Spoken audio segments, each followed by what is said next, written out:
Harut اور ماروت کا قصہ روایاتوں اور واقعات کو مکمل پیش کریں گے۔ روایاتوں کے مطابق حضرت ادریس علیہ السلام کے زمانے میں ایک مرتبہ آسمان اور زمین کے درمیان سے پردوں کو ہٹا دیا گیا تو فرشتوں نے زمین میں آباد انسانوں کو دیکھ کر تعجب کیا اور بولے، یا رب العالمین، ہم تو گناہ کے قریب بھی نہیں جاتے، جبکہ یہ بنی آدم گناہوں میں اتنے مبتلا ہیں۔ اگر ہم ان کے جگہ ہوتے تو کبھی تیری نافرمانی نہ کرتے۔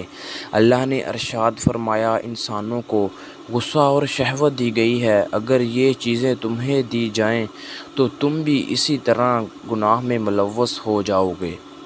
لیکن فرشتوں نے کہا، ہم ایسا ہرگز نہ کریں گے۔ لہٰذا اللہ کے حکم سے فرشتوں نے اپنی جماعت میں سے دو بہترین اور اطاعت گزار فرشتوں کو چن لیا، جن کا نام ہاروت اور ماروت تھا۔ اللہ نے ان دو فرشتوں میں انسانی فطرت اور شہوت ڈال کر دنیا میں بھیجا۔ وہ شہر بابل میں دو خوبصورت انسان بن کر آئے اور قاضی کے کام پر مقرر ہو گئے، جہاں وہ لوگوں کے درمیان فیصلے کیا کرتے تھے۔ ایک دن ان کے پاس ایک عورت اپنا مقدمہ لے کر آئی اور کہا کہ اس کا شوہر اسے بہت پریشان کرتا ہے۔ ہاروت و ماروت نے جب اس عورت کو دیکھا تو وہ اس کی خوبصورتی اور حسن سے مرعوب ہو گئے اور اس پر عاشق ہو گئے۔ انہوں نے اس عورت سے زنا کی خواہش کی تو عورت نے ان سے کہا، تمہاری خواہش میں تبھی پوری کروں گی جب تم بت کی پوجا کرو، شراب پیو یا میرے خاوند کو قتل کر دو۔ ہاروت و ماروت نے شراب نوشی کو چھوٹا گناہ سمجھ کر پی لیا اور نشے کی مستی میں دو اور کبیرہ گناہ کر بیٹھے۔ اس عورت نے ان سے آسمان پر چڑھنے کا عمل بھی سیکھ لیا، جس کے ذریعے وہ آسمان پر آتے جاتے تھے۔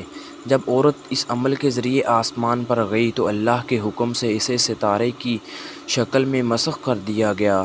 چونکہ اس عورت کا نام زہرہ تھا، اسی لیے وہ سیارہ زہرہ کہلایا، جسے آج وینس کہتے ہیں۔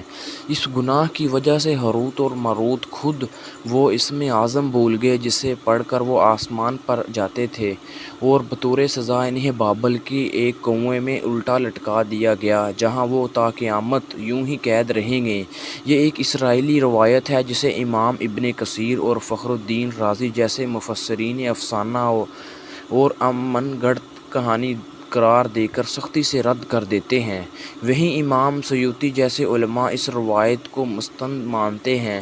ہاروت و ماروت اور شاہ بابل کے سلسلے میں ایک اور روایت کثرت سے بیان کی جاتی ہے، جس کے مطابق ایک زمانہ ایسا تھا جب شہر بابل راویہ زمین پر تہذیب و تمدن کا مرکز تھا۔ یہاں کے لوگ باطل خدا کی پرستش کیا کرتے تھے۔ یہ لوگ اپنی قسمت ان سے وابستہ سمجھتے تھے، اسی لیے علم و نجوم اور علم فلکیات میں بڑے ماہر تھے۔ ان بت قدوں سے ستاروں کی پوجا کی جاتی تھی۔ یہ لوگ جادو، تنتر منتر، سفلی کے بہت اہمیت دیتے اور اس علم کے ذریعے معاشرے میں خوب فساد پھیلاتے تھے۔ یہ لوگ طلسم، جادو، تنتر منتر میں بہت آگے بڑھ گئے۔ ان میں بڑے بڑے جادوگر موجود تھے۔ ان کی تاریخ کی کتابوں میں جگہ جگہ جادو اور تنتر منتر نظر آتا ہے۔ ان کا جادو دور دور تک مشہور تھا۔ مختصر یہ کہ اس شہر کا باشندہ ہونا ہی جادوگر ہونے کی علامت تھی۔ جب حضرت سلیمان علیہ السلام کی حکومت آئی تو آپ نے ان لوگوں کو اس شرکیہ عمل سے روکا اور ان کی سحر اور جادو کی کتابوں کو ایک جگہ جمع کر کے اپنی عظیم کرسی کے نیچے دفن کر دیا، تاکہ اس فتنہ انگیز علم کا جڑ سے خاتمہ ہو جائے۔ جب سلیمان علیہ السلام کی وفات ہوئی تو شیطان نے ان کتابوں کو دوبارہ کھود کر نکالا اور لوگوں سے کہا کہ سلیمان پیغمبر نہیں تھا بلکہ ان کتابوں کے ذریعے حکومت کیا کرتا تھا۔ لہٰذا ہوا میں اڑنا، جنات پر قابو اور سلیمان علیہ السلام کی غیر معمولی معجزات دراصل جادو اور سفلی کا عمل تھا۔ بنی اسرائیل نے اس کی پیروی کی اور ان کتابوں کو پڑھنا شروع کر دیا، لہٰذا دوبارہ یہ شر انگیز علم اس قوم میں سرایت کر گئی۔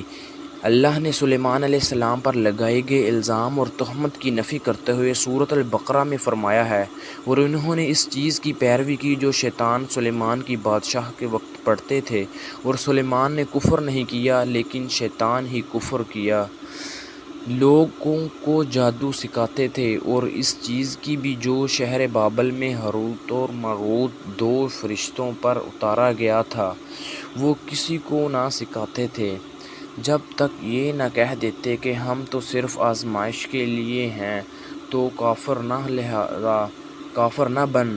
لہٰذا جب یہ سحر کا علم بابل میں عام ہو گیا اور لوگوں کی تکلیف اور پریشانی کا باعث بن گیا، اللہ نے 2 فرشتوں کو انسانی صورت میں مأمور کیا کہ وہ جادو کے عوامل اور اسے باطل کرنے کا طریقہ لوگوں کو سکھائیں تاکہ وہ جادوگروں کے فساد اور شر سے محفوظ رہ سکیں۔ لیکن یہ تعلیمات غلط مقصد کے لیے بھی استعمال ہو سکتی تھیں۔ حالانکہ وہ فرشتے لوگوں کو تنبیہ کرتے تھے اور ان کے لیے صراحت کہتے تھے، یہ تمہارے لیے ایک طرح کی آزمائش ہے، لیکن پھر بھی وہ لوگ ایسے کاموں میں پڑ گئے جو انسانوں کے لیے ضرر اور نقصان کا باعث تھا۔ بعض عربی داستانوں میں اس کنویں کا ذکر بھی ملتا ہے جہاں کئی لوگ پہنچے اور ہاروت و ماروت سے ملاقات کر کے جادو کا علم بھی سیکھا، جبکہ بعض مورخین کا کہنا ہے کہ عراق کے شہر حلب کے قریب ایک کھنڈر میں موجود قدیم کنواں ہے جہاں سے بابل کی سرحد شروع ہوتی تھی۔ یہ اس کنویں ہی کو چاہے بابل قرار دیتے ہیں۔ بہرحال اس واقعے سے یہ سبق ملتا ہے کہ سفلی اور جادو ایک شرکی عمل ہے، مگر یہ اس کا استعمال فساد اور شر پسندی کے خاتمے کے لیے کیا جائے۔ یہ تھا ہاروت اور ماروت کا قصہ۔